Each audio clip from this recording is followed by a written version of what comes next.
situation before and after COVID, particularly in hospitals. Before COVID, there was so much of crowding of patients. Despite of limited resources, patients were getting their treatments, procedures, and medicines. But during COVID times, everybody is affected. Our resources are not sufficient for a huge number of patients, and this disease is very contagious in nature, and the COVID was spreading very fast in the society. So there is shortage of doctors, staff, equipments, ventilators, oxygen. Everything was at crunch during COVID times. With that, the government strategy and the society both are at faults up to some extent. At the beginning, people have not taken it seriously and not following the COVID appropriate behavior, as well as they are ignoring all the guidelines which are given by government. Because of that, there is grave situation arose in the society, and this COVID has taken a very dangerous shape.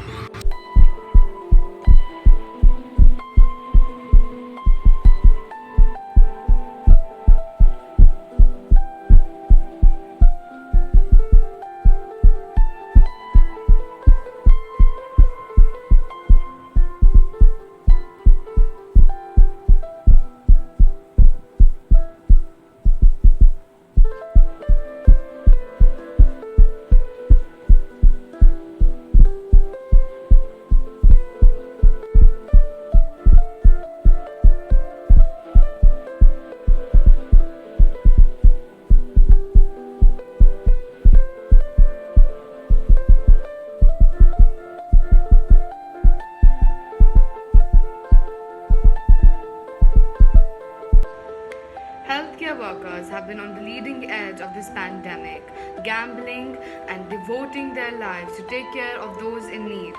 The COVID-19 outbreak affects all segments of the population, but it is highly challenging for the ones who are fighting it in real time.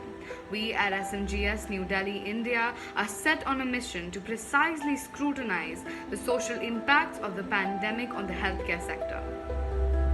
I would now like to bring to your attention about the table of contents that are part of our video presentation. We continue to face a global health crisis unlike any in the 75-year history of mankind. One that is killing people, upending human lives, and spreading human suffering. But this is much more than a health crisis. It is a human and a social crisis. As the world tends to believe that ignorance is bliss, the same ideas and principles were used to handle COVID-19, which took the lives of 46 lakh people all over the world. Which makes me question even more, was it the government structures at fault or the inability of the health sector? While taking a note of the violence that the healthcare community face, it leads to an ever big question. Are healthcare workers saviors or Satan? Our study aims to investigate further for the same cause. Well, COVID outbreak shook the whole world and led to great changes. Healthcare workers say that before COVID, crowding of patients was a normal sight. However, due to the outbreak, the resources were not enough to suffice the whole population. There was a shortage of PPE kits, ventilators, and oxygen cylinders. All of this caused a hue and cry. The positivity came from the increasing rate of recovering cases. But, on the other hand, delaying the declaration of COVID as a pandemic made the virus take a serious turn. It's high time everyone should realize that it's the COVID warriors who have been saving us from this havoc, and they should be fully supported. We must follow the COVID appropriate behavior at all times and adhere to the guidelines. All of us as individuals have the right to take in information that supports our version of the truth. But we as a unit, by conducting the study, aim at reaching to the roots of the cause.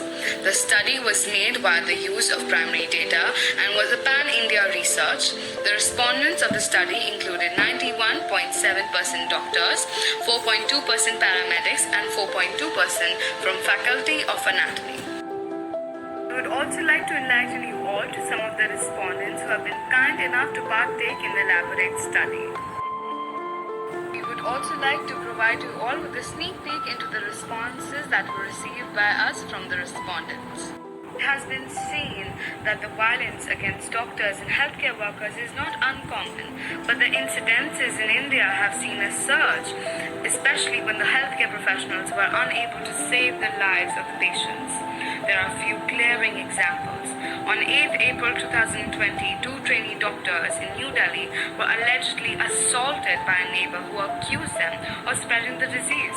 Moreover, the study results also show that 54.2% of the respondents felt or faced pressure by the patient's family to take extra care of the patient.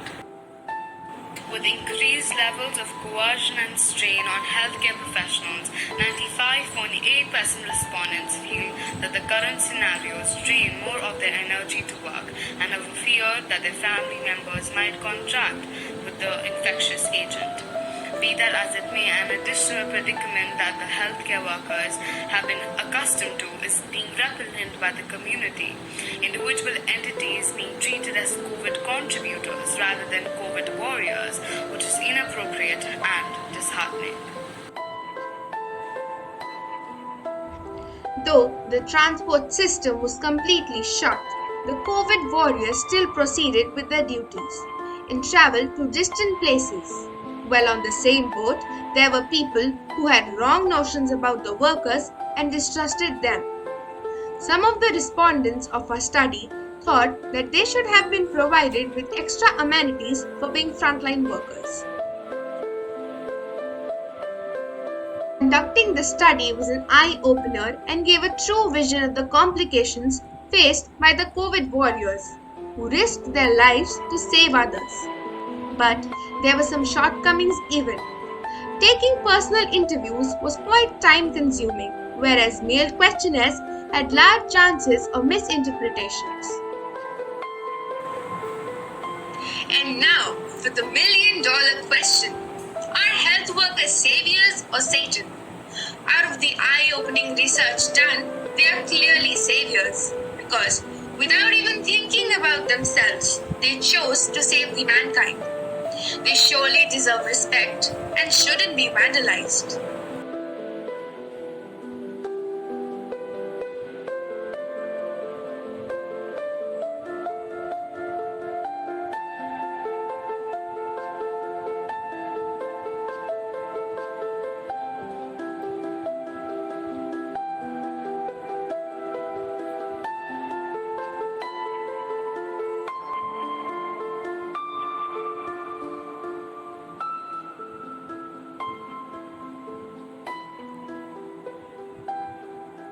Now, I would like you all to meet with the curators who have conducted this study. Thank you for having us and giving us this opportunity. Teri Markisi.